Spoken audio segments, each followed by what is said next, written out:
ng bayan, maasahan anumang panahon.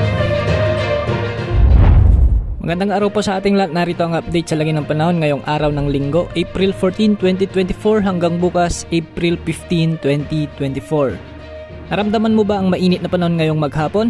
Malamang ay ramdam mo. Ito ay dahil sa umiiral na easterlies o ang mainit na hangin mula sa dagat Pasipiko. Ito ang magdadala ng mainit o malinsangang panahon sa halos buong kapuluan at minsan ay maulap na kalangitan na may mga isolated rains sa ilang lugar.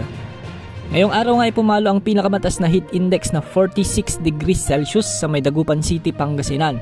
Ito na ang ikawalong araw na naitala ang pinakamataas na heat index sa nasabing lungsod at sa buong bansa. Pumalo naman sa 44 degrees Celsius sa may Apari, Cagayan at 43 degrees Celsius sa may Pili, Camarines Sur.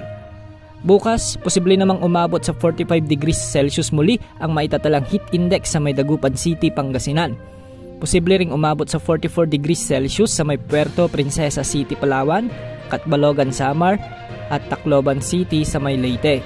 Inaasahan namang pumalo bukas ang 43 degrees Celsius sa may Apari, Cagayan, Tayabas City sa Quezon, Sangley Point, Cavite, Pili, Camarines Sur, Dumangas, Iloilo at Borongan Eastern, Samar.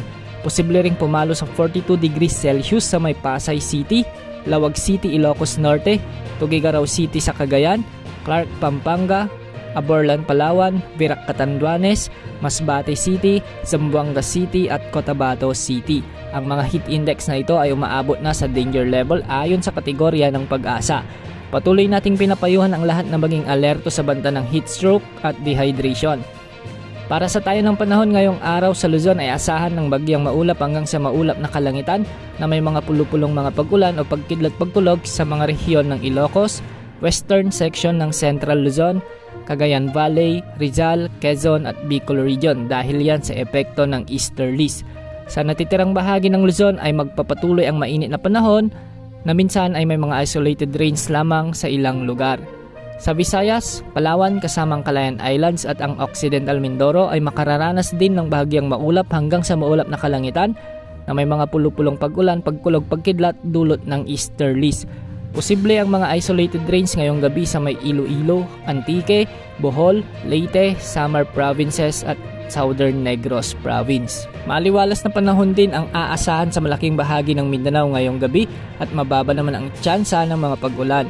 Posible lamang ang mga biglang pag-ulan pagsapit ng gabi, lalo na sa may Soc, Sargen at Zamboanga dulot ng mga localized thunderstorms.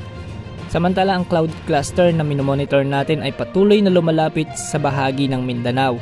Bagamat mababa naman ang tsansa nitong maging low pressure area o bagyo, posible naman itong magdulot ng mga pag-ulan sa southern Mindanao simula bukas, araw ng Lunes. Pinaghahanda at pinag-iingat po natin ang mga kababayan natin sa banta ng pagbaha at landslides. Sa ngayon, wala namang nakataas na gale warning sa mga karagatang sakop ng ating bansa kaya malayang makakapaglayag ang anumang sasakyang pandagat. Yan po ang update sa lagay ng panahon. Ito po ang weather update ng bayan. Maaasahan anumang panahon.